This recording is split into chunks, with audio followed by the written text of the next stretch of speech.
Élevé est son nom. Élevé est son nom. Élevé est son nom. Élevé est son nom. Élevé est son nom. Élevé est son nom. Acclamé est son nom. Est-ce qu'on peut acclamer Jésus-Christ de Nazareth? Alléluia. Salue trois personnes et dis-leur, élevé est son nom. Dieu te fera du bien ce matin. Alléluia. Salue trois personnes et dis-leur. Il est élevé. Alléluia. Sa gloire est manifestée.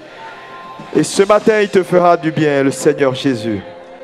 Asseyez-vous dans sa présence glorieuse. Je vous salue dans le précieux nom de Jésus-Christ, notre Seigneur. Et nous voulons bénir Dieu pour l'opportunité d'être là également avec vous. Je crois que ça fait la 3e fois maintenant que je suis là au milieu de vous. Je veux saluer le pasteur et son épouse. Est-ce qu'on peut acclamer Jésus pour leur vie? Amen. Pour le travail extraordinaire qui se fait ici. Il ne faut pas être avare en acclamation là. Que Dieu vous bénisse. Asseyez-vous. Amen. Vous savez, ils font un travail extraordinaire, sinon tu ne serais pas là. Et je vois qu'il y a 2 cultes maintenant, ça veut dire que l'assemblée grandit. Et nous voulons bénir Dieu pour le travail qui se fait. Il faut le reconnaître, il faut les encourager. Amen. Il faut les encourager. J'ai failli changer mon message, mais bon, le Seigneur m'a dit de rester encore là-dedans. Amen. C'est toujours important d'interroger Dieu pour que Dieu te dise ce qu'il faut pour le peuple. Vous savez, nous disons beaucoup de choses, nous prêchons beaucoup et il faut rester toujours focus pour que Dieu te parle. C'est très important parce que c'est lui qui rencontre les besoins des hommes. Amen. Et ce matin, nous avons partagé ce que j'ai intitulé le prix de la destinée. Est-ce qu'on peut dire avec moi le prix de la destinée? Plus fort que ça. C'est important. C'est vraiment important de saisir ce message. Pour moi, il est important parce que il règle beaucoup de problèmes lorsqu'on le comprend. Et comme je l'ai dit, c'est des messages qui sont en série. Et quand il faut le prêcher en 1 heure, il faut pouvoir aller à l'essentiel des points clés qui peuvent aider les chrétiens à évoluer. Amen. Qu'est-ce que c'est qu'une destinée? Nous parlons du prix de la destinée. C'est important de comprendre d'abord la notion de destinée. Qu'est-ce que c'est qu'une destinée? Quelqu'un peut me donner une définition selon sa pensée. Parce que lorsqu'un concept n'est pas compris, l'utilisation n'est pas la bonne. Et donc, on parle de destinée prophétique, destinée temps, mais les gens le disent souvent sans savoir réellement ce que ça veut dire. Et qui peut me dire rapidement, pour toi, c'est quoi la destinée? Oui, juste quelqu'un dans la salle. Rapidement? Oui. Vous ne savez pas ce que c'est qu'une destinée? Non. Ok. Oui. Un projet de Dieu. Ok, c'est une très bonne chose, c'est une très bonne réponse. Quelqu'un d'autre? Une destinée, c'est quoi? Amen?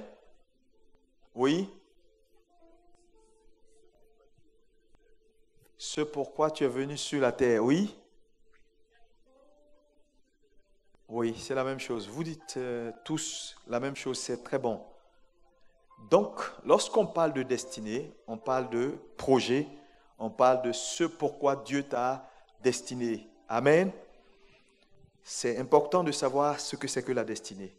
Maintenant, quand on lit Jérémie 29, verset 11, notre texte premier que nous allons lire, il dit ici, « Car je connais les projets que j'ai formés sur vous, dit l'Éternel, projet de paix et non de malheur, afin de vous donner un avenir et de l'espérance. » C'est un verset important dans la Bible. Il traverse l'Ancien comme le Nouveau Testament. Parce que vous allez voir des versets dans l'Ancien Testament qui ne traversent pas l'Ancien Testament. À la croix, ces versets la meurent. Mais ça, ce n'est pas compris par tout le monde également. La croix, ligne de démarcation de l'interprétation des écrits. Ça, c'est un enseignement que j'ai eu, mais ce n'est pas ici. Mais c'est vraiment important. Celui-là, il traverse. Il dit, j'ai pour vous des projets de paix et non de malheur. Donc Dieu a pour chacun d'entre vous un projet. Donc si nous définissons la destinée comme étant le plan que Dieu a pour la vie d'un homme ou un projet, chaque être humain dans cette salle a un plan sur sa vie. Est-ce qu'on peut me dire Amen? Maintenant, il utilise le mot projet. Il faut comprendre également ce que ça veut dire projet. Projet, c'est quoi? Un projet, c'est quelque chose de virtuel. Virtuel. Par exemple, je veux mettre en place, j'ai un projet de création d'une société d'assurance. C'est un projet, mais c'est encore virtuel. Parce que tant qu'il est projet, il est virtuel. Mais dès que le projet se réalise, il n'est plus projet, il devient la réalité dans le quotidien. Mais d'abord, par exemple, lorsqu'un gouvernement, pourquoi il y a ce qu'on appelle les ministères de plan, la planification du développement. Donc on a un projet pour la France, on dit on veut faire le Grand Paris, on veut faire l'extension des métros au-delà dans tout ce qui est Île-de-France. Vous comprenez? C'est un projet. Il n'est pas encore réel parce que si je vais maintenant quelque part un peu loin dans l'Île-de-France, il n'y a pas de métro, mais c'est un projet. Mais un jour, le projet va devenir réalité. On pourra monter dans un métro, aller jusqu'à...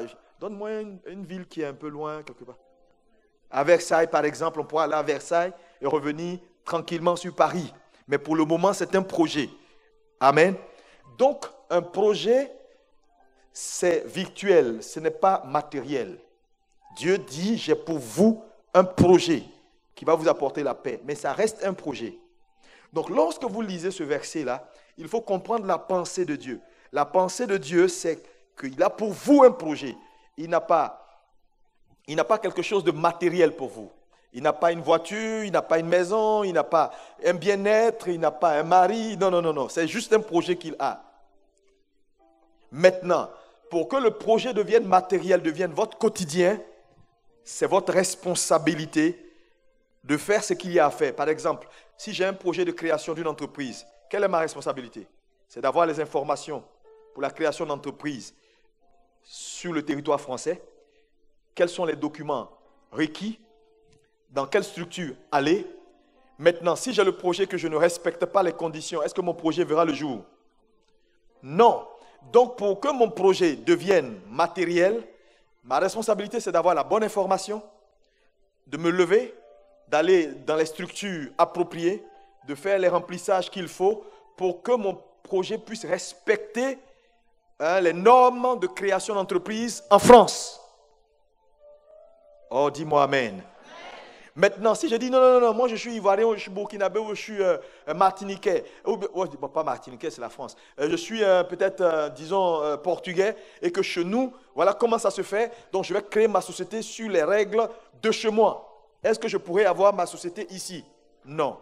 Donc, il y a des règles et des principes à respecter. Mais tout ça, ce n'est pas le gouvernement. Le gouvernement établit un espace pour que tous ceux qui ont des projets puissent l'accomplir. Ma responsabilité, c'est de faire les courses, d'avoir les bonnes informations. Dieu a établi le cadre général. Il a un projet pour tout le monde. Et le but de ce projet-là, c'est la paix et le bonheur. Dites Amen. Maintenant, ta responsabilité en tant que croyant, c'est de faire quoi? C'est de naviguer dans ce plan global pour que le projet que Dieu a pour toi s'accomplisse dans ta vie au quotidien. Dis Amen. Donc, ta part de responsabilité est importante. C'est un point qui est essentiel. Parce que les chrétiens ne comprennent pas, en général, leur responsabilité. Donc, si, jusqu'à présent, ta vie est ce qu'elle est, c'est ta responsabilité. Dis-moi Amen. Ton Amen n'est pas convaincant. Il y a un Amen qui nécessite une délivrance ici. Encore Amen. Ça commence à aller. Amen veut dire ainsi soit-il. J'accepte ce que tu dis parce qu'elle est de Dieu, je me l'approprie. Donc Amen n'est pas juste une formule comme ça, c'est important. Amen pour nous, c'est la signature. Quand on dit Amen à quelque chose, la chose prend effet en nous. Ça également, c'est une responsabilité que tu dois avoir. Quand une parole te plaît, tu dis Amen à la parole. Ton Amen, c'est tu rachètes cette parole-là pour toi. Sinon, elle sera, même si tu as entendu, elle n'est pas rachetée. C'est dans le monde spirituel, il faut faire très attention, il y a beaucoup de choses qui se font. Et il faut comprendre comment ça marche. Si on dit par exemple une parole, reçois la guérison, tu dis au nom de Jésus, tu dis Amen, tu reçois avec Amen. Si la parole là te concerne réellement et tu veux voir expérimenter la chose, ne t'assois pas. Cours devant avec une offrande et échange la parole là. Parce que la bénédiction nécessite un échange. Il n'y a pas de bénédiction sans échange. Donc une parole qui est relâchée, il ne faut pas la laisser courir parce qu'elle est spirituelle. Il faut la remplacer. Quand tu la remplaces dans la jurisprudence, c'est ce qu'un homme paye qui lui appartient.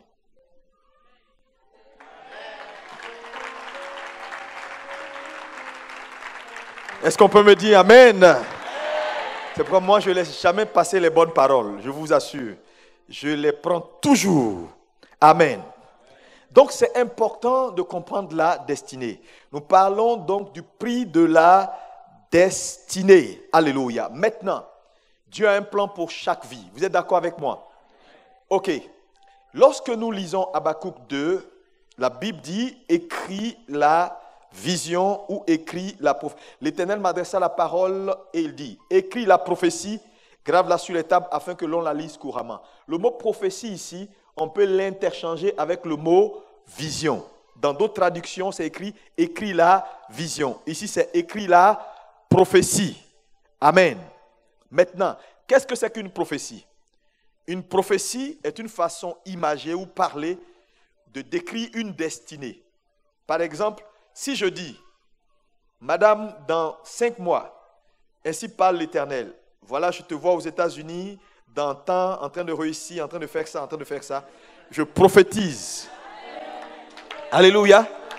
Mais quand je prophétise sur elle, en fait, ce que je suis en train de faire, je suis en train de révéler par des paroles un pan de sa destinée. Donc, une prophétie est une destinée révélée. Est-ce qu'on peut me dire Amen? Amen. Alléluia. Parce qu'on ne prophétise pas dans le vide. On prophétise pour dire ce que Dieu est sur le point de faire pour quelqu'un, où on a vu ça, on a vu ça. Donc la prophétie est une destinée, ou la destinée est une prophétie également. Maintenant, si nous sommes d'accord que la prophétie, donc, c'est une destinée révélée, alors il n'y a pas quelqu'un qui n'a pas une prophétie sur sa vie dans cette salle. Nous avons tous des prophéties sur notre vie. Quelle est la prophétie générale que nous avons? Dieu dit, j'ai déclaré sur ta vie, j'ai formé sur ta vie un plan de paix et non de malheur. Donc tout plan qui arrive à ta vie, qui porte en lui le malheur, n'est pas de Dieu, tu dois rejeter. Dis Amen. Alléluia. Quand on est prophétisé sur toi, ou on n'est jamais dit ainsi par l'Éternel sur toi, il ne faut pas être frustré pour ça. On n'en a pas forcément besoin pour réussir. Si tu peux t'approprier la prophétie de Dieu, Dieu est plus grand que tous les prophètes. Moi, tu prophétises sur moi, tu prophétises pas, ça ne me dit rien même, je ne cours même pas après prophétie. C'est quand tu ne sais pas qui tu es et ce que Dieu a dit de toi, que tu cherches quelqu'un pour te dire ce que tu es. Moi, je n'ai pas besoin qu'on me dise où je vais ou ce que j'ai, parce que Dieu l'a déjà dit, je me le suis approprié et j'en suis conscient. Dites Amen. Amen. Donc, tu as une prophétie, dis j'ai une prophétie sur ma vie. Amen. Amen. Maintenant, regardez, Apocalypse 12, 12. La Bible fait une déclaration importante. Je suis en train de mettre les puzzles ensemble. Il dit ici, c'est pourquoi, réjouissez-vous cieux et vous qui habitez les cieux. Vous voyez, on dit au ciel de se réjouir. Pourquoi? Parce que Satan n'est plus là-bas. Donc, soyez contents. Mais à vous, continuons. Il dit, malheur maintenant à la terre et à la mer, car le diable est descendu vers vous, animé d'une grande colère, sachant qu'il a peu de temps. Donc, un côté, ils doivent se réjouir parce que le gars n'est plus là-bas. Et un autre côté, il faut trembler parce qu'il est là. Mais vous savez, la Bible est un livre qui n'est pas un livre complaisant. Vous savez, quand vous allez prendre la plupart des livres religieux, je n'ai pas envie de citer le nom de quelqu'un, mais des grandes religions, il y a beaucoup de complaisance. La Bible est le seul livre qui ne cache pas la nudité de ses héros. Si la Bible avait été écrite par un homme, les fautes que David a commises, on l'aurait enlevées. Il y a certaines faiblesses de certains leaders que la Bible nous a révélées, cachent qu'elle n'aurait pas révélées. On allait maquiller parce que ce sont des hommes qui écrivent. Mais Dieu a pris le temps de révéler toutes ces choses parce que Dieu n'est pas complaisant. Donc quand la Bible dit quelque chose, prenez la chose à la lettre. La Bible dit malheur à la terre. Malheur veut dire ce n'est pas bon pour vous. Qu'est-ce que je veux vous dire? Ne jouez pas avec Satan. Ce n'est pas un enfant de cœur. Il est certes vaincu, mais il est très nocif et dangereux. Très, très nocif. Quand la Bible dit malheur, ça veut dire malheur. Satan, descendant, a juré à Dieu que sa création n'accomplirait pas les buts pour lesquels il a fait cette création. Donc, en même temps que vous avez une prophétie sur votre vie et que Dieu a des plans et des projets de paix pour vous, soyez sûr d'une chose, Satan ne vous laissera pas faire. Il ne vous laissera pas avancer. Il ne vous laissera pas réussir comme ça. Qu'est-ce que cela veut dire? Cela veut dire simplement que quand vous voyez un homme qui marche bien ou qui est en train de réussir, ça veut simplement dire quelque chose a été fait. Un prix a été payé. C'est-à-dire rien n'arrive désormais par hasard. Voilà le point que je veux que tu saisisses. Tu ne peux pas voir un... Souvent, je dis à certaines sœurs, tu vois un jeune homme très bien, directeur, il n'est pas tombé du ciel.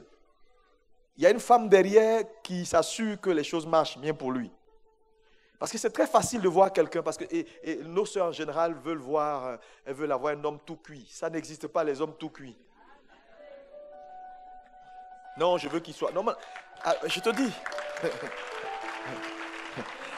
Demandez aux femmes qui sont mariées aujourd'hui, peut-être tu envies leur mari, c'est le pasteur, il est bien habillé, mais il n'était pas comme ça.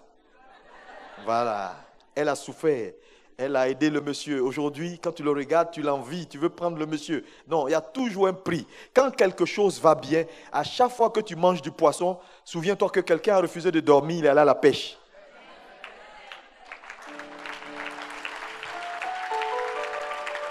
Le poisson n'a pas quitté l'eau pour se balader comme ça, pour aller se mettre dans un supermarché. Non, non, non. Quelqu'un a pris la décision. Et c'est important, Église. Quand quelque chose marche, un prix a été payé. Pourquoi? Parce que ce monde est soumis à une pression. Satan a décidé que les plans de Dieu ne vont pas s'accomplir. Satan travaille contre toute destinée qui veut éclore.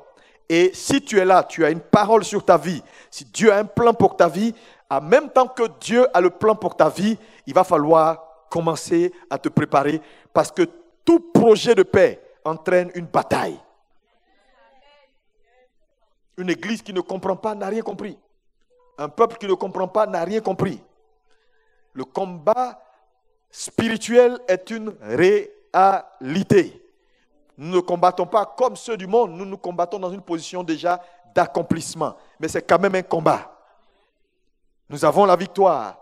Mais il y a quelqu'un qui dit non, je ne reconnais pas ta victoire. À toi de lui prouver que cette victoire-là, Jésus l'a acquis. Et je veux te dire, ça ne sera pas une chose aisée. Que tu sois chrétien, pasteur, ancien, c'est un combat quotidien. C'est pourquoi au soir de sa vie, Paul pouvait dire dans 2 Timothée 4, verset 7, il dit, j'ai combattu le bon combat. S'il précise bon combat, ça veut dire qu'il y a des mauvais combats. Ma prière, c'est que tu sois en train de combattre le bon combat. Oh, dis-moi un bon amen. Alléluia. Alléluia. Maintenant, je vais mettre à ton appréciation 4 types de destinées majeures. Et c'est très important. Et chacun dans cette salle, il n'y a personne qui peut dire je ne fais pas partie de l'une d'entre elles. Non. Nous sommes tous quelque part. Destinée numéro 1. Cette destinée-là, c'est ce qu'on appelle les destinées qui ne vont jamais éclore. Ça veut dire quoi? Ça veut dire, dans cette catégorie, ce sont les personnes qui n'arriveront jamais à entrer dans leur destinée. Et ça existe. Par exemple, quelqu'un devient fou. On est obligé de le déposer dans un asile de fous. Voilà un monsieur qui n'accomplira jamais sa destinée. Mais ce n'est pas sa faute. Si Dieu n'intervient pas, c'est un homme qui va finir, il va mourir, il n'entrera jamais dans sa destinée. Un bébé qui meurt à la couche, c'est une destinée qui ne va jamais éclore. Pas parce que Dieu n'a pas un dessein pour ce bébé. Non, il y a eu des situations, par exemple, la mère n'a pas fait ce qu'il fallait faire, ou les médecins n'ont pas été vigilants et l'enfant est mort à la couche. Il faut sortir de votre pensée cette affaire de, oui, tout ce qui arrive, c'est Dieu. Non, tout ce qui arrive n'est pas Dieu. C'est pourquoi Jésus a dit, lorsque vous priez, dites que ta volonté soit faite sur terre, ici à Paris, comme c'est fait au ciel. Pourquoi? Au ciel, oui, c'est la volonté de Dieu, mais ici, sur terre, tout n'est pas la volonté de Dieu.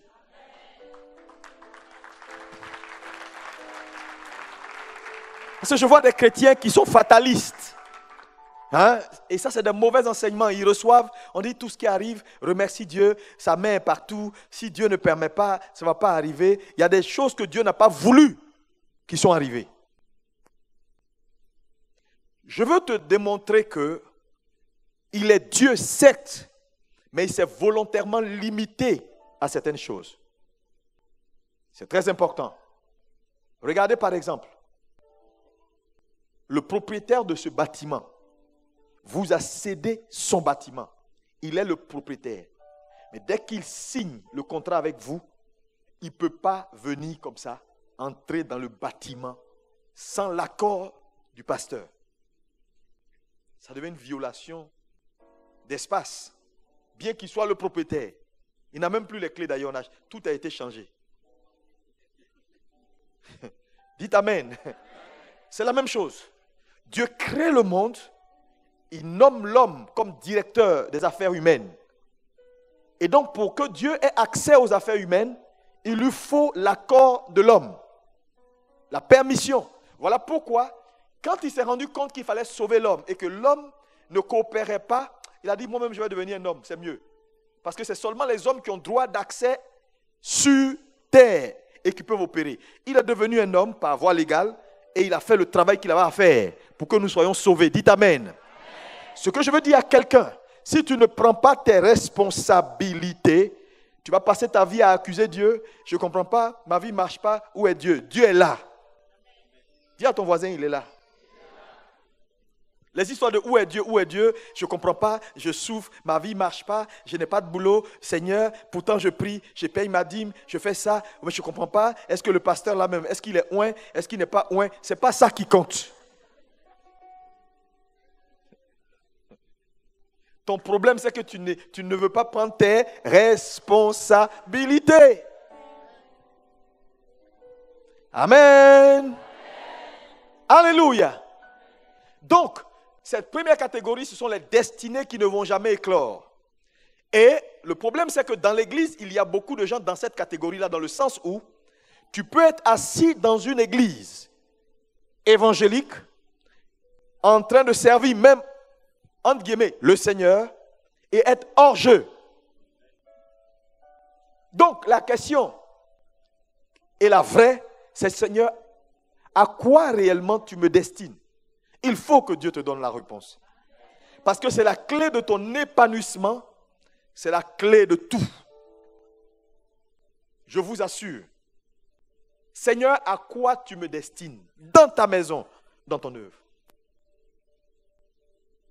C'est à quoi Dieu t'appelle. Si tu lui poses la question, il va te répondre. Parce que je vous assure, tu peux être en train de faire quelque chose qui va te prendre toute ta vie, alors que Dieu ne t'a jamais appelé là. Mais tu l'as fait par complaisance. Ah, j'aime bien le frère quand il joue. Ok, je vais aller m'entraîner à jouer. Est-ce que c'est Dieu qui t'envoie? Non, tu vas jouer. Il ne te dira rien. Mais tu n'auras pas de récompense. Parce qu'on ne récompense que ceux qui courent leur course. C'est très important. Quand on, vous voyez, il y a eu la Coupe du Monde là, on n'a pas donné des médailles d'or à ceux qui ont crié dans leur salon, tout ça. Hein? Non, non, non. Ils ont donné à ceux qui ont joué. Non, non, non, non. Nous tous, ça criait partout. Il y en a même qui sont tombés, qui se sont blessés et tout ça. Ça, c'est rien du tout. C'est gratuit. Alléluia. Si tu veux même, tu peux mettre le maillot de, je sais pas, Mbappé ou je sais pas qui là, tu mets son maillot, mais ça ne fera pas de toi Lilian Mbappé ou bien je crois. Tu n'auras pas la médaille. Tu auras juste un maillot. Alléluia. Donc, il faut courir ta course. Donc, cette question, il est important que les chrétiens aient la bonne réponse. Je vous le dis, ça a l'air simple, mais c'est le cœur de l'épanouissement dans la vie chrétienne. C'est le cœur. Est-ce que vous savez que c'est ce qui fait que tu vas voir un pasteur qui fait le ministère, mais avec lutte. Il lutte. Il n'y a pas d'épanouissement. Il fait le ministère. Parce que je veux te dire, être à la tête d'une église, Dieu fera son travail. Il a dit, il fera son travail. Il va faire grandir. Il va faire venir les gens. Mais toi, tu peux être en train de lutter. Là où les choses semblent aller, mais il y a des pasteurs qui ont rendu des témoignages terribles. C'est après 20 ans de ministère qu'ils se sont dit, mais Seigneur, je ne comprends pas, je n'ai pas de joie, je n'ai pas d'épanouissement, pourtant mon église prospère, pourtant les gens viennent, mais pasteur, qu'est-ce qui ne va pas? Et Dieu va lui donner maintenant des orientations pour dire, mais ce que tu es en train de faire là, c'est vrai, tu es pasteur, mais pasteur, voilà ce que je veux que tu fasses. Voilà ce que je veux que tu fasses. Et c'est quand ils ont découvert ça qu'ils ont commencé à avoir de l'épanouissement. Je vous le dis, vous allez lutter, les choses vont être pénibles. Si vous n'avez pas la bonne réponse. Donc, cette première catégorie, c'est une catégorie qui est très dangereuse. Satan va vous empêcher d'entrer dans votre destinée. Il le fera par tous les moyens. La Bible dit. Deuxième catégorie. Ce sont les destinées retardées. Ça veut dire quoi? Quand il a tout fait pour t'empêcher d'entrer et qu'il n'est pas arrivé, il va te retarder. C'est-à-dire quoi? Il va t'empêcher maintenant de progresser avec la vitesse à laquelle Dieu te destine. Parce que pour chaque destinée, il y a une vitesse que Dieu nous donne. Parce que tu sais, tu n'as pas la vie pour toi. Tu vieillis, tu prends de l'âge, et à un moment donné, tu n'auras pas la force de faire ce que tu fais maintenant. Donc, si Dieu te donne 90 ans ou 100 ans à vivre, ces 100 ans-là, il faut les maximiser. Tu ne peux pas vivre comme si le monde t'attend. Non. Le problème, c'est quoi? C'est qu'à un moment donné, tu n'auras plus de force. Que tu le veuilles ou pas, que tu fasses du sport ou pas, tu es une jeune femme, que tu mettes rouge ici, blanc ici, jaune ici, vert ici, même les fonds de teint ne pourront plus te sauver.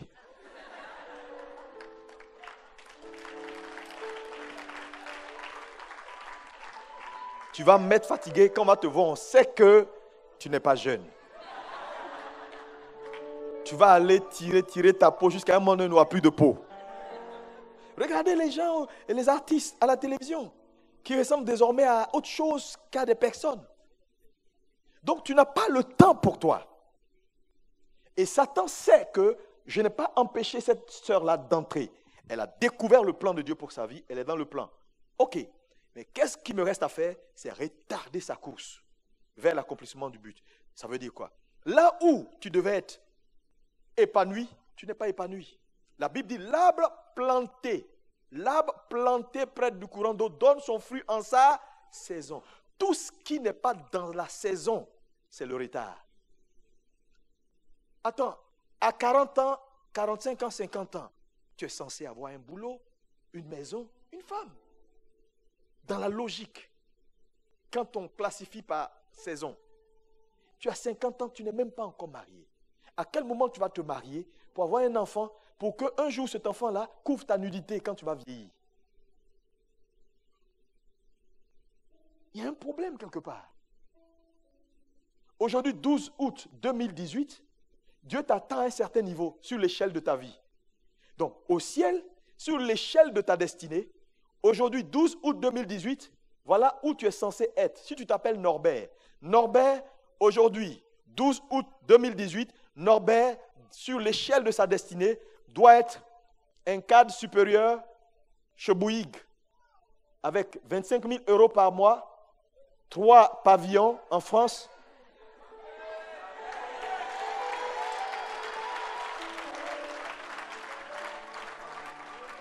Ça, c'est le plan de Dieu. C'est son plan de paix pour toi. Maintenant, aujourd'hui, 12 août 2018, au lieu d'être à ce niveau, parce que pour Dieu, voilà le niveau où il t'attend aujourd'hui. Toi, tu es encore à 1 500 €, serveur dans une station d'essence. À la porte de Saint-Cloud.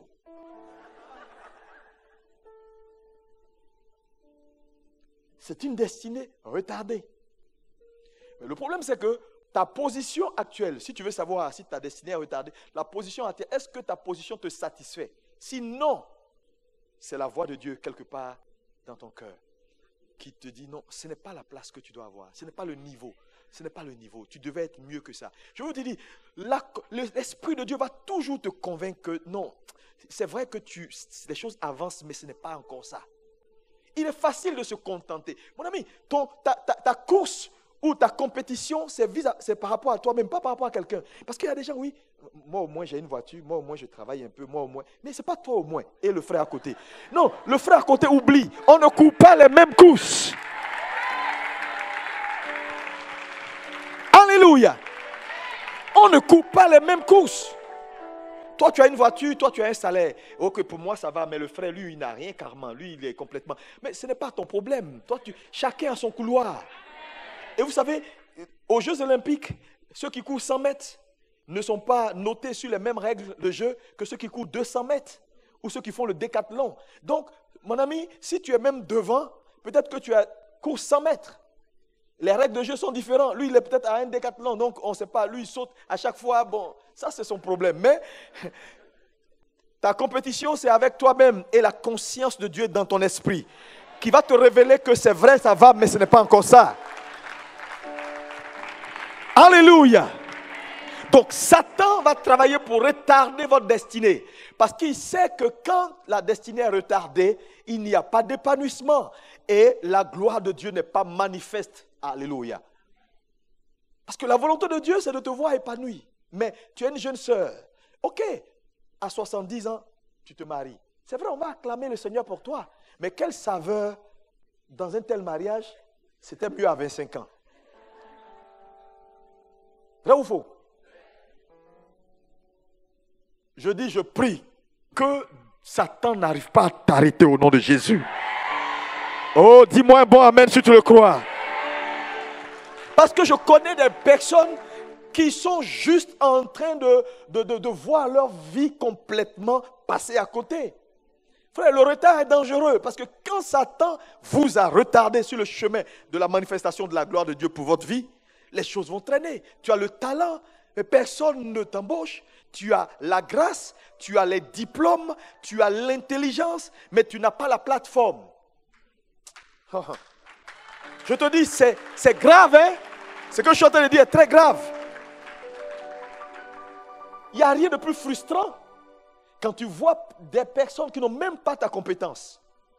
Oui, dans une sphère où toi, parce que personne ne te connaît, parce que tu n'as pas encore les connexions qu'il faut, parce que tu es retardé. C'est-à-dire, Satan fait en sorte que tout ce qui doit te booster ne vient pas. Tu es dans le plan de Dieu, mais les choses n'avancent pas comme ça doit avancer. Dans la vie, il y a ce qu'on appelle les catalyseurs de la vie. Il faut prier Dieu toujours pour t'amener des hommes catalyseurs. Parce que sans catalyseur, tu vas perdre du temps. Tu vas perdre du temps. Et je suis venu dire à quelqu'un, je ne sais pas à quel niveau ta vie se situe. Au de rester là, vacances. Les gens, ceux qui vont en vacances, c'est ceux qui ont un peu. Quand tu n'as rien là, oublie ça. Vacances. Cherche à te réaliser. Quand tu auras là, tu vas faire bonnes vacances. Alléluia. Souvent, je dis à des... Mon ami, quand tu sais que c'est chaud, voilà, tu n'es pas dans les histoires de vacances ici, non. Les gars ont leur argent pour faire leurs vacances. Il n'y a pas de souci. Moi, là, pour le moment, je ne suis pas encore arrivé. Laissez-moi arriver, on va faire ça après ensemble. Alléluia. Gloire à Dieu. Je veux encourager quelqu'un ici. Est-ce que quelqu'un est béni? Quelqu'un est béni? Quelqu'un est béni? Alléluia. David a dit dans le psaume 90, il dit, donne-moi la satisfaction matinale. C'est important, la satisfaction matinale. 90, 14, tu peux le mettre si tu veux. C'est très important. Dieu doit vous apporter ce dont vous avez besoin maintenant. Après, ça peut être trop tard.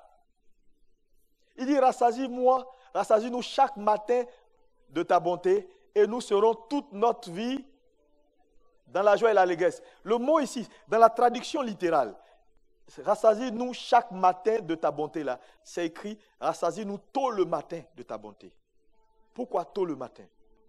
Pourquoi il demande à ce que la grâce de Dieu vienne tôt le matin? Parce que je vous dis, si elle ne vient pas tôt le matin, ça va pas être bon pour vous.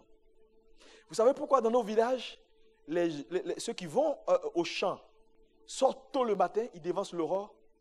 Parce que dès que le soleil s'élève, le soleil ralentit votre productivité. Donc ils sortent tôt le matin pour profiter de l'environnement, de l'atmosphère qui est calme, qui est froid, pour qu'ils puissent donner le meilleur. Mais à partir de midi, on travaille moins. Ça veut dire quoi? Si la grâce de Dieu n'arrive pas à vous tôt, après ça devient inutile.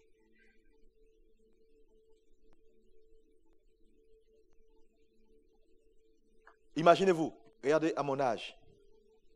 Si c'est maintenant que je découvre que je devais être footballeur. Les gens de mon âge là sont retraités. Ça c'est une grâce vraiment qui n'est pas une grâce. Ça veut dire, toute ma vie, je me suis mis à faire quelque chose qui n'était pas ce que je devais faire. Ma destinée a espié. Parce qu'une destinée retardée, elle finit par espier. C'est-à-dire, tu te retrouves, là maintenant, je décide, je découvre, je veux être footballeur. Est-ce que je peux? Non, mais même si je vais sur le terrain, ça va être chaud, hein, parce que les petits là, quand ils vont courir, moi, je ne peux plus. Alléluia. Donc, ma prière, c'est que Dieu, très vite, ouvre tes yeux. Il y a des femmes ici. Tu devais avoir, depuis que tu es à Paris, là, tu devais avoir, quand tu vas souvent, tu te promènes à Paris, tu vois des magasins, Dieu te parle. Tu devais être, quand on parle de grandes commerçantes ici à Paris, magasins de nourriture africains, tu devais être numéro 1. Mais aujourd'hui, jusqu'aujourd'hui, c'est un jour je vais faire. Un jour je vais faire. Entends, ça pousse partout. Un jour je vais faire. Tu es en train de vieillir. Un jour je vais faire. Le temps de t'en rendre compte, tu es retraité. Je connais une dame comme ça, française. Elle a tout. Mais elle n'a jamais décollé. Elle s'est préparée. Ça dit que je ne sais pas s'il y a quelqu'un qui peut mieux organiser ces choses-là qu'elle. Mais elle n'est jamais entrée dans ça. Jamais.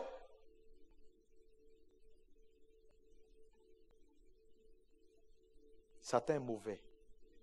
Oh, c'est un mauvais diable, je vous assure. C'est pourquoi là, si tu es là ce matin, je veux que tu réfléchisses à ta vie. Cette vie ne va pas continuer à tourner en rond, à tourner en rond, à tourner en rond. Et tu es là, tu dis au Seigneur, Seigneur, tout le temps Seigneur, laissez Dieu tranquille. Il n'a rien à voir avec. La destinée d'un homme, ce sont les intentions de Dieu, plus ses choix.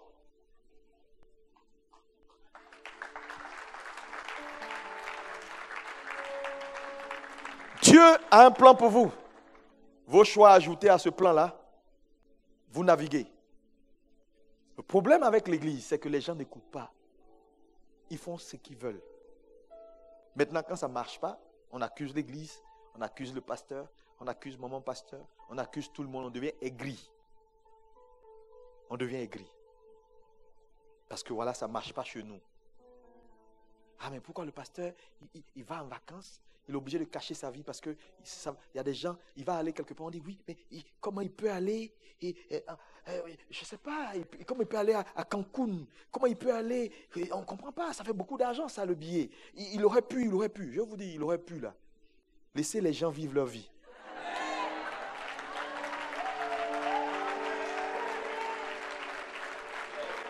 Alléluia. Laissez les gens. Si tu ne prends pas tes responsabilités, tu es en train d'échouer, il faut t'en prendre à toi-même au lieu de rester là pour accuser tout le monde. Non. Alléluia. C'est très important d'écouter ce que je vous dis ce matin. Décidez et Dieu sera avec vous. Dieu, il est pour tout le monde.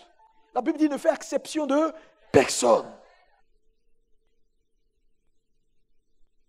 Votre destinée est entre vos mains. Le plan, il est déjà préétabli. J'ai pour vous des projets de paix. Il n'a pas mis le nom, toi dessus. C'est impersonnel. Un pasteur n'a pas plus de grâce qu'un fidèle. Oui, je vous dis, le pasteur n'a pas plus de grâce que le fidèle. Dieu, il est pour tout le monde. Chacun fait sa part. Troisième catégorie de destinée.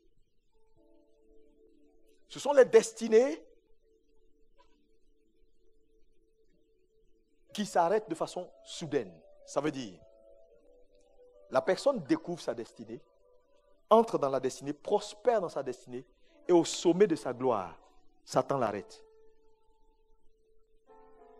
Pourquoi? Parce que très souvent, au sommet de la gloire, on est vulnérable. Faites très attention quand vous êtes dans la gloire.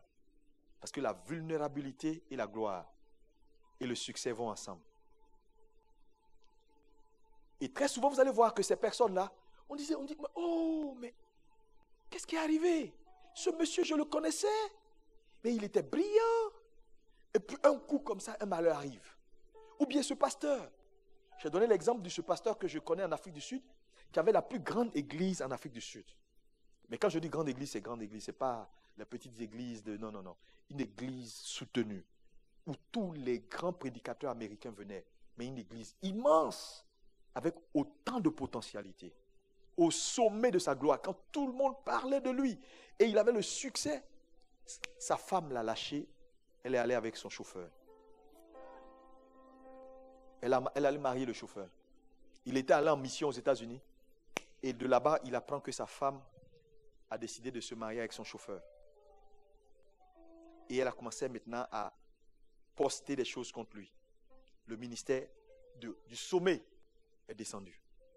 En une semaine, l'église s'est dispersée. Satan l'a laissé. Il a trouvé le chemin. Il est entré dans la destinée. Il a prospéré dans sa destinée au sommet de la gloire. Satan a guetté une faille. C'est pourquoi priez pour vos leaders.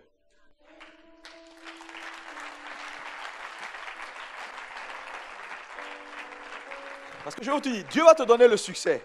Dieu va te donner la bénédiction. Mais à un moment donné, quand tu vas monter, je vous ai dit, Satan n'est jamais loin. Il n'est jamais loin. S'il n'a pas pu t'empêcher, il va tenter de te retarder. De faire expier ta destinée. S'il n'a pas pu, il va te laisser. Mais il t'attend dans la gloire. Parce que dans la gloire, il y a de la vulnérabilité. C'est comme ça qu'il a eu Samson. Samson est entré dans sa gloire. Et au sommet de sa gloire, Delilah l'a arrêté. Je prie que quels que soient les pièges de l'ennemi sur ton chemin, ce matin, que ces pièges avortent au nom de Jésus. Je dis que les pièges avortent au nom de Jésus. Que les pièges avortent au nom de Jésus. Quatrième type de destinée. C'est les destinées qui s'accomplissent. 2 Timothée 4, verset 7, il dit, j'ai combattu le bon combat. J'ai gardé la foi. J'ai achevé la course. J'ai achevé. Que ces phrases-là soient tes phrases au soir de ta vie. J'ai achevé. Frère, c'est un parcours. C'est un parcours difficile. Alléluia. Et donc, quand vous voyez un homme accompli, il y a toujours un prix qui est payé. j'ai fait ces points-là pour vous révéler que les destinées sont par catégorie. Alléluia. Et quelque part, je ne sais pas à quel niveau tu te trouves, mais je suis venu ce matin pour que tu fasses partie de la dernière. Alléluia, alléluia. Dis-moi amen, dis-moi amen. Dis-moi amen, amen, amen, amen. Et c'est un combat au quotidien. C'est un véritable combat au quotidien. Une prise de responsabilité. Ceux qui arrivent à la 4e catégorie et qui entrent là-dedans et qui accomplissent, c'est ceux qui comprennent la notion de la responsabilité. Alléluia. Maintenant, un verset important dans Daniel 9. À partir du verset 1, lisons. Maintenant, je vais vous faire des démonstrations pour vous révéler un tout petit peu tout ce que je suis en train de vous dire. Qu'est-ce qu'il dit? Il dit la première année de Darius, fils d'Assérius, de la race des Mèdes, lequel était devenu roi du royaume des Chaldées. Oui, vas-y. La première année de son règne, moi, Daniel, je vis par les livres qu'il devait s'écrouler 70 ans pour les ruines de Jérusalem, d'après le nombre des années dont l'Éternel avait parlé à Jérémie le prophète. Donc, Daniel fait une déclaration pour dire que dans sa recherche, il a vu dans le livre de Jérémie une prophétie. Mais où se trouve cette prophétie? C'est Jérémie 29, verset 10. Donc, on revient à Jérémie 29, verset 10. Vas-y, je vais montrer cette prophétie. Il dit, mais voici ce que dit l'Éternel. C'est Dieu qui parle. Dès que 70 ans seront écoulés pour Babylone, je me souviendrai de vous, parlant d'Israël, et j'accomplirai à votre égard ma bonne parole en vous ramenant dans ce lieu. C'est extraordinaire. Vous voyez, il n'y a aucun doute. Il n'y a pas de si. Ce sont des phrases qui sont totalitaires. Dieu dit, je le ferai, j'accomplirai envers vous ma bonne parole. Donc, ce n'est pas un homme qui parle, c'est Jéhovah, le Dieu Tout-Puissant. Frère, celui qui est détenteur de toutes choses et qui a créé toutes choses, c'est lui qui parle. Maintenant, regardez, Dieu dit, je ferai ce que j'ai dit. J'accomplirai ma bonne parole. Mais quand Dieu parle ainsi, est-ce qu'on a besoin de prier? On n'a plus besoin de prier. On n'a plus besoin de prier parce que c'est fait. Il dit, il va le faire. Et quand Dieu parle, il ne se dédie pas, non? Est-ce qu'il se dédie? Non. Mais pourquoi Daniel choisit de prier? Parce que Daniel dit, quand je vis, Daniel se mit à jeûner et à prier. Pourquoi? Parce que Daniel avait compris que là où il y a une prophétie, une intercession est nécessaire pour son accomplissement. Et c'est ce que l'Église aujourd'hui ne comprend pas. Je vous dis, quel que soit le modernisme que vous allez ajouter à la touche des choses spirituelles, si vous ratez le fond, vous êtes mort. Le fond là, la prière, le jeûne, le combat spirituel, ces choses-là, on ne peut jamais, tu peux habiller la forme, mais le fond là, on ne touche pas.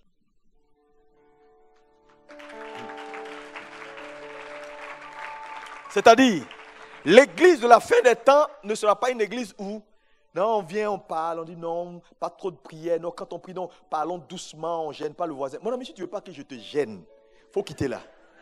Chacun a ses problèmes. Si ça va chez toi, là, laisse-moi tranquille. Je vais prier même comme ça.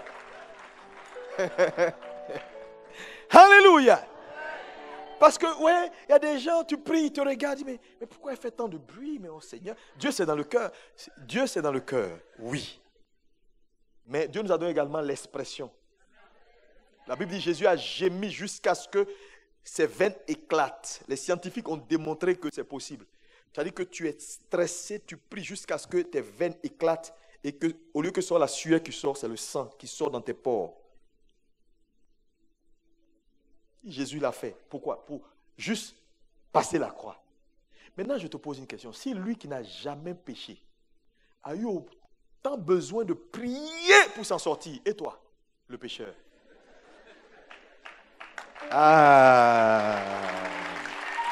tu te rends compte que si tu t'amuses, toutes ces prières, tu vas sophistiquer, on fait 15 minutes. Oh Seigneur, je te remercie, je te remercie. Et puis, je te remercie parce que... C'est parce que Satan ne t'a pas encore criblé.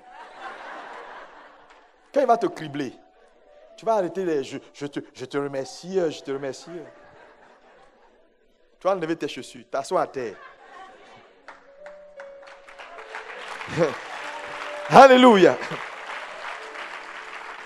Tu sais, moi j'ai compris une chose dans la vie. Quand tu vois un homme qui est ralenti dans sa course, il ne faut pas te moquer de lui. Tu ne sais pas quel colis il porte. Tu ne sais pas quel colis il a sur la tête qui fait qu'au lieu de marcher vite, il marche comme ça. Tu ne sais pas. Donc, c'est très facile de dire, mais on ne comprend pas le frère. Il faut lui demander, il a quoi sur sa tête? Alléluia. Daniel vit la prophétie. Elle est claire. Dieu dit, je le ferai, mais il dit, il faut prier. Pourquoi? Chaque prophétie nécessite une intercession. Frère, qu'est-ce que Dieu t'a promis? S'il n'y a pas de prière associée, ces choses-là n'arriveront pas, même si Dieu l'a dit. Parce que cette fausse mentalité chrétienne qui fait croire aux gens que oui, quand Dieu parle, ça va s'accomplir. Qui t'a dit ça? La Bible est remplie de faits où Dieu a dit, ce n'est pas arrivé. Parce que quand Dieu ne trouve pas d'intercesseur, ça peut différer. Il ne va pas descendre pour le faire à ta place. Il faut qu'il trouve des gens qui seront disposés pour que cela se fasse. Voilà pourquoi, Église, vous devez prier. Prier et prier. Dis avec moi, prière.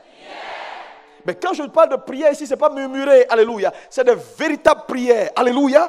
Des prières pour enfanter ta destinée. Cette destinée prophétique que Dieu t'a donnée. Cette destinée glorieuse que Dieu t'a donnée doit voir le jour. Nous sommes fatigués de voir des chrétiens qui ont tous les talents, des jeunes sœurs. Elles ont tout ce qu'il faut, mais elles ne peuvent pas se marier. Elles ne peuvent pas entrer dans leur destinée. Elles ne peuvent pas avoir d'enfants. Elles ont la pression, le monde fait la pression sur elles pour dire viens avec nous. Et elles sont à l'église, elles ne voient pas, il n'y a pas devant, il n'y a pas derrière. À un moment donné, elles cèdent. Et je vous dis, il y a beaucoup de gens ici qui vivent n'importe comment, pas parce qu'ils ont envie. La pression est trop forte.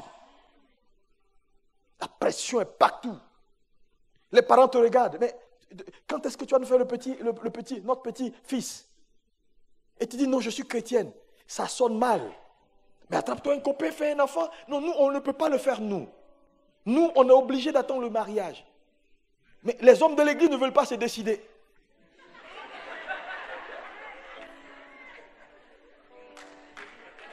Pourquoi? Alléluia. La plupart des jeunes hommes dans l'église ont la mentalité encore du monde. On n'est pas obligé de se marier. Oh, les femmes, à Paris, les femmes sont compliquées. Il y a toutes sortes de stéréotypes dans la tête des gens. Et puis aujourd'hui, je vous dis, Satan travaille dans ce monde. Quand tu parles mariage, on dit, mais toi tu es rétrograde, toi. Aujourd'hui, on n'a plus besoin. Tu es une jeune soeur, tu vis seule, tu vis tes enfants, tu attrapes un monsieur, il te fait des enfants, et puis tu les encadres. Et puis voilà, et puis aujourd'hui, il y a toutes sortes de choses qui peuvent te permettre de t'épanouir sans un homme. Hein? Donc c'est dans l'esprit des gens, c'est des attaques. C'est des attaques. C'est des attaques.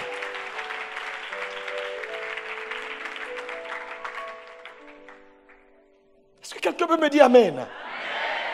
Ça fait que c'est compliqué, c'est compliqué. Nous sommes fatigués. Quelqu'un doit se lever. Parce que c'est la prière seule qui a la capacité, dites amen, de changer les choses. Regardez. Mais la situation était compliquée à Babylone. Le roi Darius dit, il n'est pas question que ce peuple bouge. Il dit, votre affaire de 70 ans là, ça ne va pas venir. Et il est sur le trône, il est en bonne santé. Daniel dit, ce n'est pas une affaire de parler, c'est une affaire de prière. Daniel commence à intercéder, à jeûner.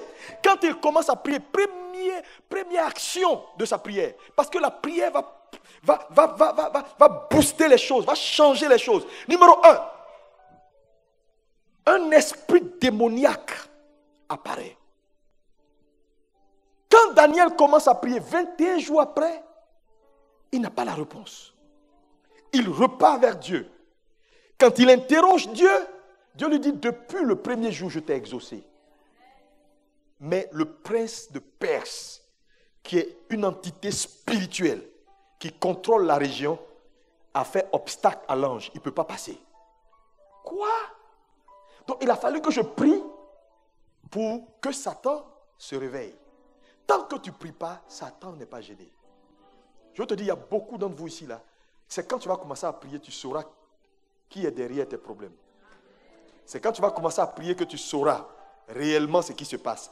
Tu ne sais pas, tu ne sais pas. Je te dis que Satan a l'art de ce qu'on appelle le camouflage. Dès que Daniel a commencé à prier, les démons disent non, on ne peut pas vous laisser partir, c'est trop facile. Et Dieu lui dit, depuis le premier jour, j'ai exaucé. Maintenant, Daniel revient 21 jours après. Moi, ma question, pourquoi Dieu ne lui a pas dit depuis le premier ou le deuxième jour? Dieu n'a pas dit, hey, Daniel, j'ai déjà envoyé ta réponse, mais c'est bloqué, hein? Fais quelque chose. Dieu n'a rien dit. Et imaginez-vous si Daniel n'était pas retourné vers Dieu. Dieu n'aurait rien dit. Ils seraient morts comme ça, tous là-bas en Babylone. Parce que là où il n'y a pas de question, il n'y a pas de réponse. Il a fallu que Daniel demande, mais qu'est-ce qui se passe? Et Dieu lui dit, mais c'est bloqué. Mais c'est bloqué, tu fais rien.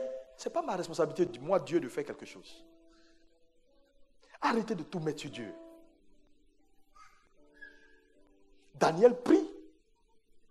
Il libère la puissance de Dieu.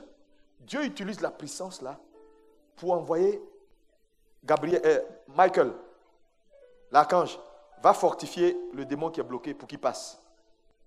L'ange arrive, il fortifie l'ange qui est bloqué et puis la route est dégagée. Dès que le prince de Perse est renversé et que l'ange passe, le roi meurt. Le roi qui ne voulait pas, là, il meurt. Parce que Dieu est dans un plan de l'accomplissement d'une destinée. Et je vous dis, la prière, elle travaille. Vous allez commencer à prier, il y a des gens qui vont disparaître. Tu sais, je ne suis pas en train de plaisanter. Vous ne savez pas. Derrière chaque scène, il y a toujours une scène. Il y a toujours une scène derrière une scène. Ta vie est comme ça, là. Tu penses que c'est juste là? Non, tu te vois. Non. Il y a une scène derrière la scène où les gens sont là et puis ils ont la télécommande. Non, elle n'entre pas ici. Elle entre là. Non, elle est entrée dans une église évangélique. Oh, oui. Bon.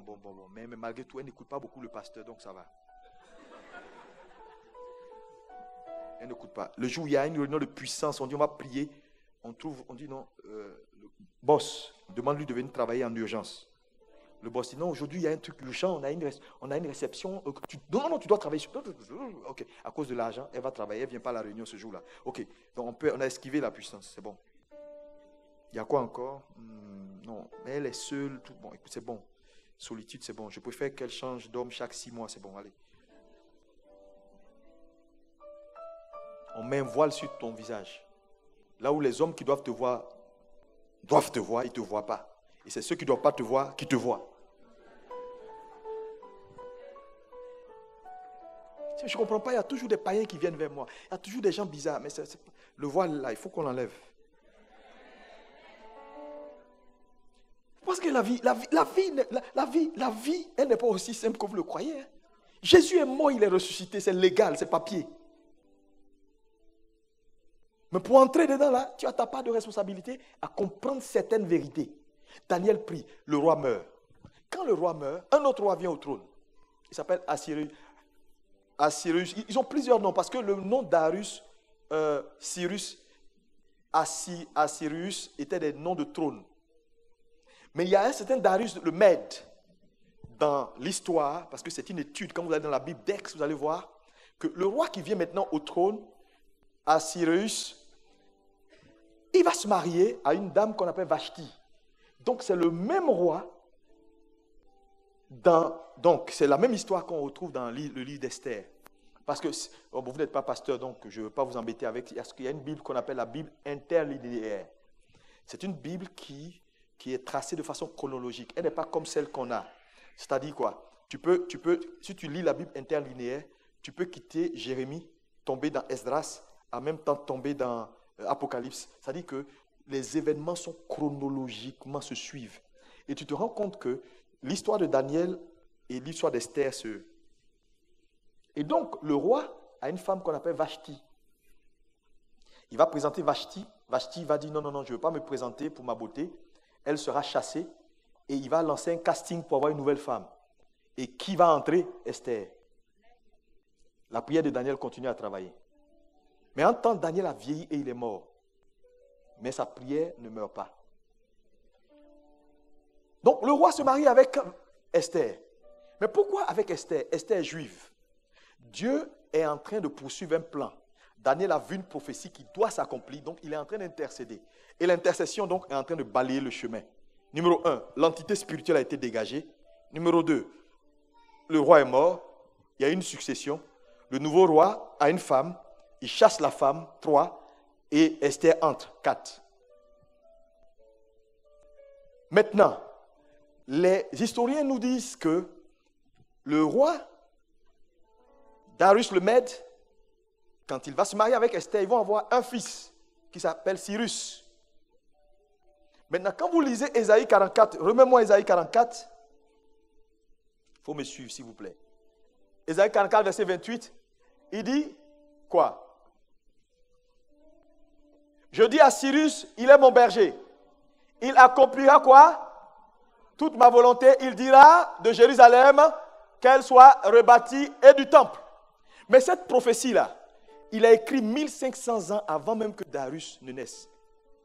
Isaïe avait déjà prophétisé que celui qui allait faire ramener Israël de sa captivité s'appelle Cyrus.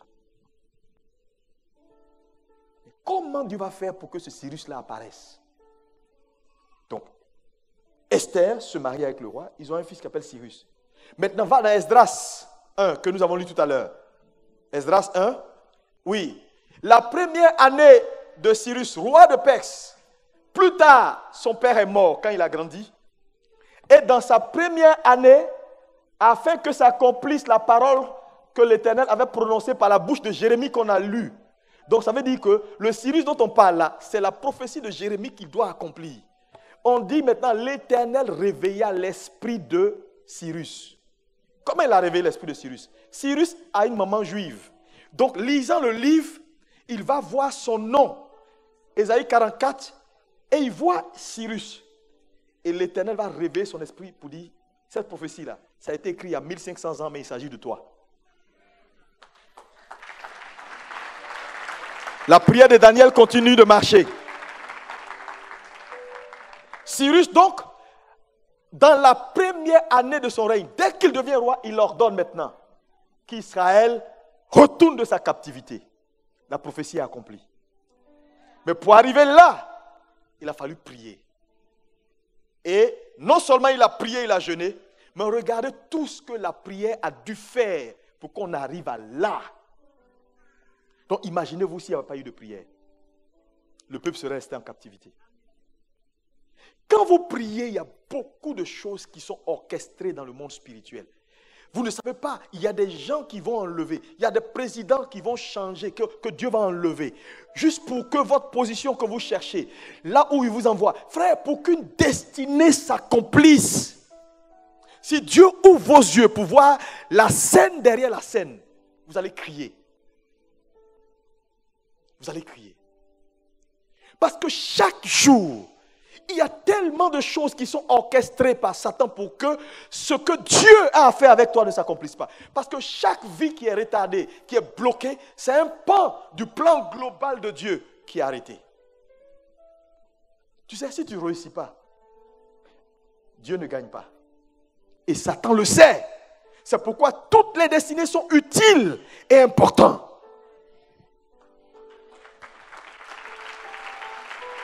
Oh, quelqu'un me dit un bon amen. Encore amen. J'ai dit ce matin, Dieu va changer quelque chose dans ton histoire au nom de Jésus. J'ai dit, dis-moi encore un amen plus fort. Alléluia. Moi, je me rappelle qu'un jour, ma mère me dit, tu sais, quand je t'ai eu, à un moment donné, quand elle m'a eu, elle allait encore à l'école et tout, elle était à l'université et tout. Elle dit non, j'ai essayé d'avorter. Mais j'ai tout fait, ça n'a pas marché. Parce que quelque part, il y avait une destinée. Il y avait une destinée. Mais je ne sais pas où. Je vais vous dire, quand Dieu, frère, c'est pourquoi la prière, ne jouez pas avec la prière. Parce que la prière a la capacité même de contrôler les générations futures. Frère, la prière va naviguer dans votre génération. Là où quelqu'un devait devenir peut-être le futur président d'une république, la prière va le garder. Daniel est mort plus tard. Cyrus est devenu roi. Il ne savait même pas. Mais il a fallu que Daniel paye le prix. Je veux dire à quelqu'un, peut-être qu'il y a un ministère d'intercesseur, peut-être que Dieu te pousse à la prière. Le temps est venu pour que tu comprennes que la prière n'est pas juste quelque chose qu'on fait parce qu'on veut plaire à Dieu. C'est une affaire de destinée. Dis Amen. Dis Amen. Prier, c'est gagner du temps. Je vais vous dire, regardez, même en tant qu'église, si vous ne priez pas, si Dieu ouvre vos yeux pour voir ses plans, je dis, Satan est un mauvais diable.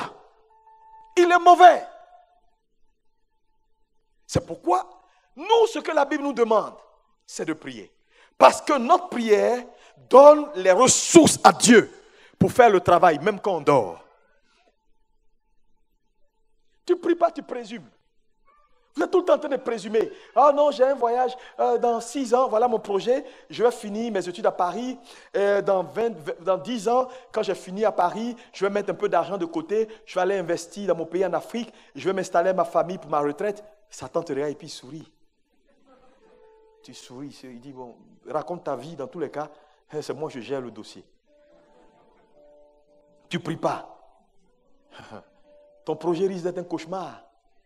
On a vu des gens qui ont ouvert des entreprises, ils ne prient pas, ils font. Mais à la fin, c'est des dettes. Seulement, ils ont failli aller en prison. Ici à Paris même. Ne jouez pas avec le diable.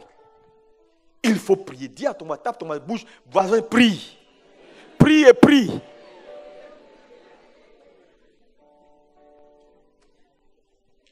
Alléluia. Alléluia. Genèse 15, verset 13. Lisons la prophétie d'Abraham. Je vous montre un autre cas d'étude. Dieu parle à Abraham. Oui. Et l'Éternel dit à Abraham. À Abraham, il n'était même pas encore, il n'y avait pas le H du nom de Dieu dans son nom. Parce que le H que Dieu met là, Dieu sort ça de son nom et il met ça là. Sache que tes descendants seront étrangers dans un pays qui ne seront point à eux. Oui, vas-y, continue. Ils y seront asservis et on les opprimera pendant quoi? Lisez bien. Oui, continue. Mais, ouais, ok. Voilà, 400 ans. Comment Dieu peut dire 400 ans alors que Dieu voit tout? Je vais vous poser une question. Dieu ne voit pas tout. Est-ce qu'il voit tout? Il sait tout d'avance. Mais pourquoi il dit 400 ans? Je vais vous dire la vérité. Dieu dira toujours ce qui est sa volonté. Si tu es destiné à être médecin, quand Dieu va te voir, même si tu es encore cuisinier, il va te dire, bonjour monsieur le médecin. Bonjour monsieur le médecin. Tu vas dire, mais je suis cuisinier. Non, parce que Dieu ne regarde pas à ta situation présente, il regarde toujours à ta fin. Hey! Ici là, c'est pas parce que Dieu s'est trompé. Dieu a dit 400 ans parce que dans l'agenda divin, le peuple doit faire 400 ans. Mais qu'est-ce qui se passe? Le peuple sort à 431. Les 30 ans viennent d'où? Dieu ne reconnaît pas ça. Ça, c'est votre extra à vous. Je te dis, connaissez Dieu. Hein? Mais le problème, c'est que quand Dieu donne cette prophétie qu'on vient de lire à Abraham, Abraham ne prie pas. Il n'y a aucun verset biblique qui nous montre qu'Abraham a prié, comme Daniel l'a fait. Et donc le peuple est allé en captivité, ils ont fait 430 ans. Donc Dieu se rend compte que si je ne fais rien, ce peuple va mourir là-bas. Ils auraient pu faire 1000 ans. Donc Dieu va prendre une décision importante. N'oubliez pas que Moïse est certes hébreu, mais il est égyptien par sa vie. puisqu'il est allé bébé. Donc, il a tout reçu de l'Égypte. Donc, il n'avait rien d'un hébreu. Et Dieu regarde. Il n'y a pas d'intercesseur. Le temps passe. On fait quoi? Et il va retrouver Moïse. Et il éveille la pensée de Moïse. Et Moïse tue un Égyptien qui frappait un hébreu. C'était pour créer l'incident. Pourquoi il voulait créer l'incident? Il voulait faire sortir Moïse. Quand Moïse sort d'Égypte à 390 ans d'esclavage. Moïse sort. Il leur reste à peu près 10 ans pour que la prophétie arrive. Mais Dieu, comme il ne trouve personne, en express, il fait sortir Moïse. Mais quand il fait sortir Moïse, ce n'est pas parce qu'il avait envie de faire sortir Moïse, non. C'est parce qu'il voulait vider Moïse et remplir Moïse. Donc il conduit Moïse où? Chez Jéthro. Mais ce Jéthro-là, c'est qui? Abraham a eu plusieurs fils, dont Isaac, qui était l'enfant de la promesse, Ishmaël, et puis les enfants de Kétoura. Et parmi les enfants de Kétoura, il y avait les Madianites. Madian, c'est des fils d'Abraham. Mais Dieu a demandé à ce qu'Abraham chasse tout le monde et laisse Isaac, parce qu'il est le fils de la promesse. Donc Moïse est de la lignée d'Isaac. Maintenant, on les a chassés. Maintenant, plus tard, après les 390 ans d'esclavage, tous les fils d'Abraham ont oublié le Dieu d'Israël. Les enfants d'Ishmaël sont devenus des Arabes. Les fils d'Isaac sont devenus des esclaves en Égypte. Ils ont oublié Jéhovah. La preuve, c'est que quand Moïse arrive au buisson et que Dieu lui demande, tu vas retourner vers tes frères, il dit, c'est qui? Dis-leur que le Dieu. Il dit, non, si je vais là, ils ne connaissent pas ce Dieu-là. Et s'ils me posent la question, je dis quoi? Parce que le peuple avait oublié le Dieu d'Abraham. Donc Dieu fait sortir Moïse et il envoie Moïse vers un fils d'Abraham qu'on appelle Madian. Et en son temps, sur toute la surface de la planète, il n'y avait qu'à Madian que le culte de Jéhovah était encore fait. Parce que Jéthro était le seul sacrificateur sur toute la surface de la planète qui adorait encore Jéhovah. Donc il conduit Moïse chez Jéthro. Moïse va vider Jéthro. Jéthro va vider Moïse de la culture égyptienne et remplir Moïse, former Moïse à l'intercession. Parce que quand une prophétie doit s'accomplir, elle nécessite une intercession. Et donc Moïse est formé. Et la formation pour que Moïse soit apte met 40 ans. Donc 40 ans après, il vient sortir le peuple. On est à combien d'années? 430 ans. Donc les 430 ans sont liés au fait que Dieu n'a pas trouvé d'intercesseur au moment où il en avait le plus besoin. Ça veut dire quoi? Les choses vont expirer dans ta vie. Les choses vont traîner. Ta souffrance va traîner jusqu'à ce que tu prennes conscience qu'il faut prier. Et ça ne gêne pas Dieu. Si ça te plaît de souffrir, continue. Mais je suis venu ce matin dire à quelqu'un dans cette salle, arrête de jouer à la religion. Arrête de pratiquer la religion. La religion tue. Lève-toi, prends tes responsabilités. Prie. Moi, j'ai décidé de le faire. Là, quand je rentre, là, j'ai 40 jours au pied de la croix.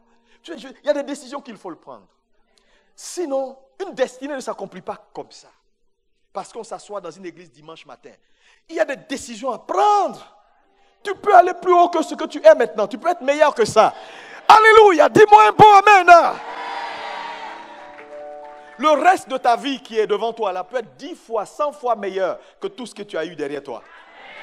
Si et seulement si tu prends la décision ce matin que les choses changent, que les choses changent, que les choses changent. Dis-moi, les choses doivent changer. Lisons Jean 21, verset 18. Je vais terminer ce point. Jean 21, verset 18. Oui. En vérité, je le dis. Quand tu étais jeune, tu te fais quoi? Tu te saignais toi-même et tu allais où tu... Oui, vas-y. Mais quand tu seras vieux, tu faisais quoi? Tu étendras tes mains et un autre te scindra et t'amènera où tu ne voudras pas. Oui, continue.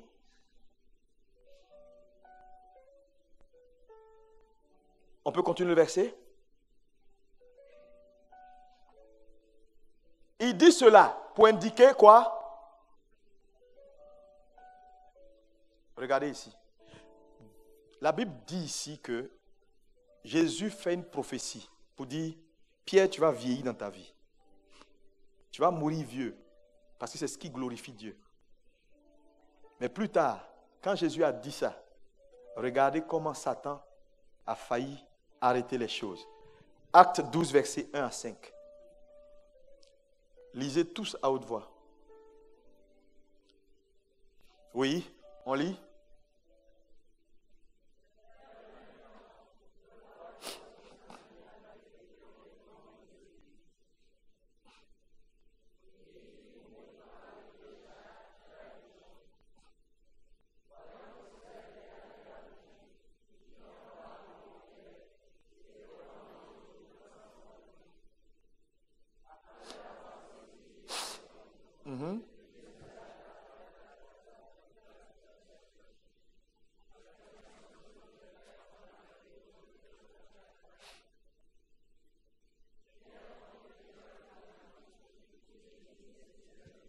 On va s'arrêter là.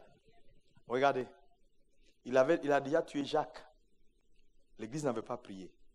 Quand il a vu que c'était agréable, il a arrêté Pierre. Il s'apprêtait à le faire tuer. Et l'église s'est rendue compte que là, quand on a arrêté Jacques, on n'a pas prié, ils l'ont tué. Pour Pierre, là, on ne va pas se laisser faire. On va intercéder. Quand l'église s'est mise à intercéder, l'ange est descendu le soir pour briser la prison et faire sortir Pierre. Mais n'oubliez pas que Jésus avait prophétisé dans Jean que Pierre, tu vas mourir vieux. Satan voulait qu'il meure jeune. Il a fallu la prière.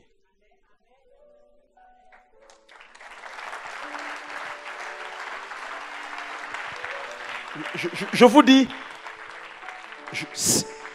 Satan, il s'en fout. Qu'importe ce que Dieu t'a dit, non, ce n'est pas son problème.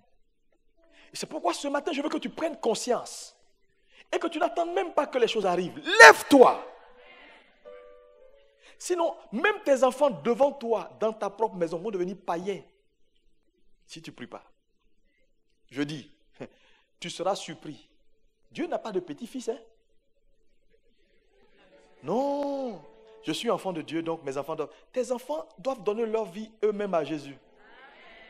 Dieu n'a que des fils. Et donc, tout ça, c'est la prière.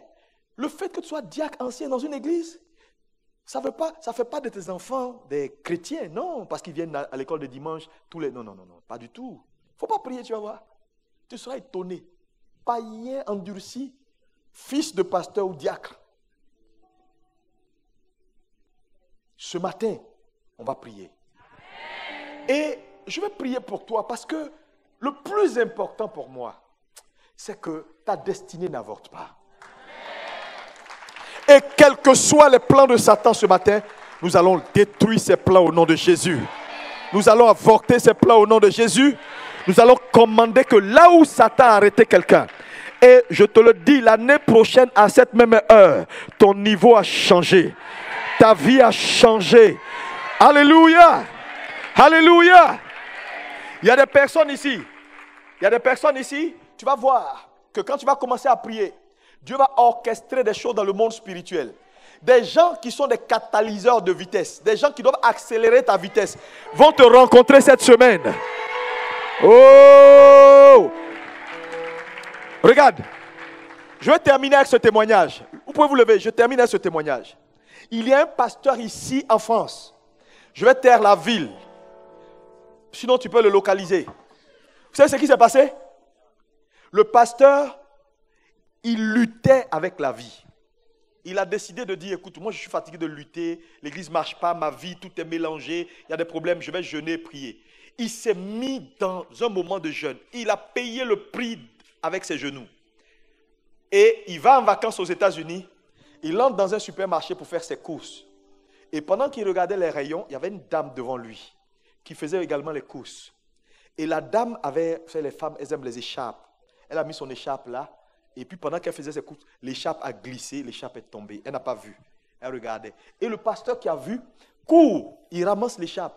Et puis il crie, Madame, Madame, s'il vous plaît, c'est votre écharpe. La dame se retourne et dit, oh, merci, merci. Oh, et puis elle prend l'écharpe. Elle lui met, merci beaucoup. Comment vous appelez? Je suis pasteur tant, je suis en vacances à Paris. Ah, voilà ma carte de visite. Si vous avez un peu de temps, appelez-moi. Merci vraiment beaucoup. Et elle lui donne la carte de visite. Le pasteur n'appelle pas. 2 jours. Et puis à un moment donné, le Saint-Esprit réveille son esprit. Mais la dame là, il faut l'appeler. Le pasteur appelle. Et la dame dit, ah oui, c'est vous qui m'avez... Ok, venez, voilà mon adresse, vous venez, mon mari sera là, on va... Voilà, j'ai parlé de vous. Donc, le pasteur arrive. D'abord, dans le quartier, il se rend compte que c'est un quartier d'hommes très riches. Il monte, ils sont à table, le pasteur entre, le mari dit, non, mets-toi à table, c'est vous qui avez, ok. Et pendant la nourriture, ils discutent et il lui demande, pasteur, tu fais quoi, ton église à Paris? Et puis le monsieur se présente pour dire, nous sommes du Nigeria, nous sommes également en vacances, on a notre résidence ici aux États-Unis, mais on fait des va-et-vient parce qu'on a beaucoup d'affaires. Et puis le mari qui dit à sa femme à table, mais, et si on lui remettait notre dîme ce mois? Bon, le pasteur, lui, c'est rien du tout, une dîme. Bon. Donc, le monsieur demande, tu peux nous donner tous tes papiers, ton compte en France et tout. Et donc, on récupère son compte.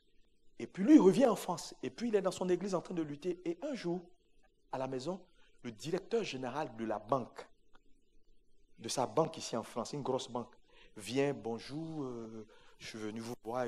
Donc, il est d'abord surpris parce que comment c'est le directeur général de la banque qui vient me voir?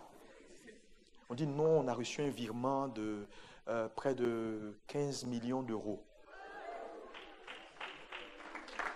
15 millions d'euros.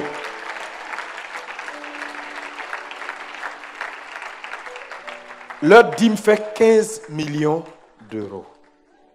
Et donc chaque année, ils donnent à des organisations, ils donnent. Et puis ils ont décidé de donner au pasteur comme ça. Le pasteur là, sa vie a changé. Donc il y a des changements, il ne faut pas dire fort. Tu dis changer. Il a dansé. Il a commencé à rêver de nouveau. Il a appelé un ami pasteur que je connais là pour venir, pour dire ma vie a changé. Voilà, 15 millions d'euros. Une seule rencontre. Parce qu'il a décidé de dire, je suis fatigué, il faut que je paye le prix. Une rencontre. Dieu va orchestrer une seule rencontre dans ta vie. J'ai dit une seule rencontre. Et toutes tes luttes terminées. Vous savez, mais Satan le sait. Satan aurait voulu que ce monsieur ne rencontre jamais. Il y a ce qu'on appelle les catalyseurs de destinée. Que cette semaine, pendant cet été, que Dieu te reconnecte, que Dieu te relocalise. Commence à parler, prie. Commence à prier, parle à Jésus. Les brocodobo rima kanda baroma sakaya bababa. Les bregedebo shakaya bababa. Les brandorobo sokodobo shaya baba. In the name of Jesus. Vas-y, parle. Ça sera ton témoignage au nom de Jésus. Dieu change ton histoire au nom de Jésus. Commence à prier. Tu accompliras ta destinée. Tu accompliras ta destinée. Tu accompliras ta destinée. Au nom de Jésus. Et je vois la vie de quelqu'un changer. Je vois les choses se retourner. Je vois un changement. Oh, Makandorobo Shiba. Libro bobo. Makata parama sekede bori makanda baba. In the name of Jesus. Prie, élève la voix. Parle à Jésus. Assez, c'est assez. Assez, c'est assez. Toutes les destinées retardées. Les talents qui dorment. Les talents qui n'arrivent pas à éclore. Bandorobo sakaya baba. Prie. Dieu est sur le point de changer ta vie. Je dis tout ce qui t'a retardé. Tout ce qui a empêché ta vie de clore. Reçois la grâce de Dieu. Makata paroma sakaya baba baba baba baba. Hey! Je vois un changement. Je vois un changement. Je dis, je vois un changement. Prie, prie, prie, prie. Détruis tout obstacle à la manifestation de ta destinée. Oh my God. Oh my God. Mandere bo bo bo bo bo bo bo bo bo bo. Rakata pare be be be be be be be be. Hey! Jesus. Jesus. Makata para ba ba ba ba ba ba ba. Je dis cette semaine, des bonnes nouvelles arriveront à toi. Cette semaine, j'enlève les barrières. Au nom de Jésus, ce que Dieu a dit me concernant s'accomplira au nom de Jésus. Et s'accomplit. Makata paroma sakaya bababa. Libo makandere bebe bebe bebe.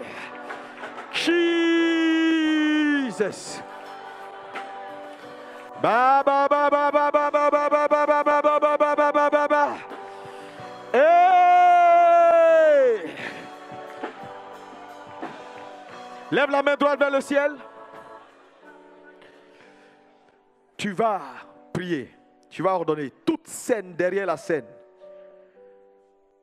Tu vas commander à la puissance de Dieu d'agir maintenant. Que la prière, tes prières réorientent les choses. Que tes prières se mettent en mouvement. Je dis ici, les semaines à venir, les gens ne vont pas te reconnaître. Oh my God, Dieu va bouger ciel et terre pour changer les choses dans ta vie. Makata Paroma, commence à parler. Vas-y, libère la puissance de Dieu. Il est le seul Dieu. Il est le seul Dieu. Depuis la nuit des temps. Pakata Paroma Sakara Babaramasa. Vas-y, vas-y, élève la voix. Élève la voix. Parle à Jésus. Mandorobo Shika Baba Baba Baba Baba. Il s'agit de ta destinée. Ouvre la bouche. Oh Dieu. Let your power fall. Que la puissance de Dieu se mette en manifestation. Je vois les vies transformées. Je vois les vies changer. Je vois les vies changer. Je vois les vies changer. Assis sur le trône, Oh, tu es Jesus. le Seigneur.